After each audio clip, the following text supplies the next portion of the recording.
Okay, today Faz tak tunjuk pula macam-macam bunyi. Okay. Tapi kalau nak okay, kanan sikit. Okay. Hi again, darlings. Okay, today Faz nak share pula macam mana Faz buat makeup for my evening look.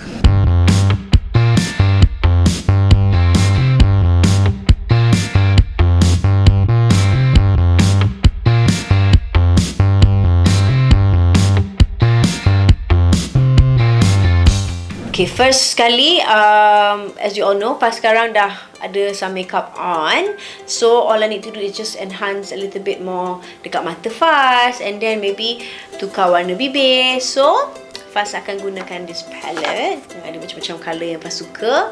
So, first I'm going to take a brush. Maybe I'm going to use a darker brown. Sebab malam kan keluar, so mestilah orang kata glamorous. So, selalunya Faz akan tambah dekat kelopak mata, kat sini dulu sikit, and then work my way through ke atas ni.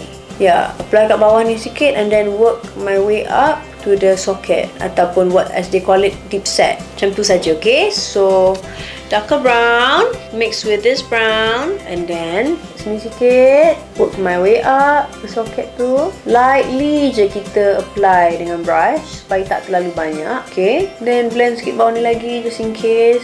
Blend lagi sikit bawah ni. Done.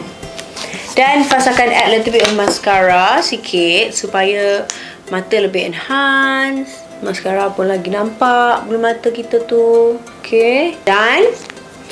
Kemudian I think my blusher is enough. So Faz akan pakai matte Lippy from Fazura Beauty in Brenda. I love this colour Brenda ni. Sangat sesuai untuk bila kita nak keluar malam, pergi dinner dan sebagainya. Okay, so this is Brenda. Apply lightly je. Cantik kan colour dia? I love this colour so much. Okay, nak apply lagi sikit. The thing with this brush, kita boleh guna as outliner juga. So boleh outline kat luar ni. Tak payah guna lip pencil. So inilah warna Brenda. Tapi kalau anda nak mix dengan Ifti Liyana pun boleh juga. Ifti Liyana ni warna very nude. So boleh mix dengan all the other colours yang ada. Okay, so kalau nak mix dengan Ifti Liyana, just dab tengah-tengah tu je sikit.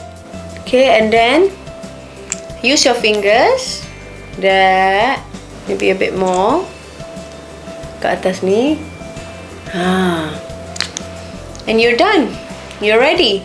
Tapi kalau tak nak this matte punya effect, kalau nak macam glossy sikit, boleh letak Stay Humble on top. You have Stay Humble ataupun boleh guna Compassion. Compassion pun best juga. Tapi Faz akan guna Stay Humble on top of it, okay? Just apply sikit. And that's it.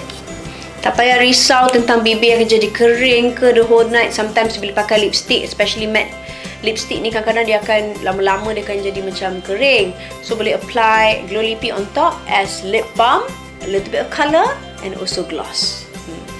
So dah siap dah my look untuk dinner malam ni. I'm wishing everyone happy days ahead. Sending you all lots of love. Thanks for joining me.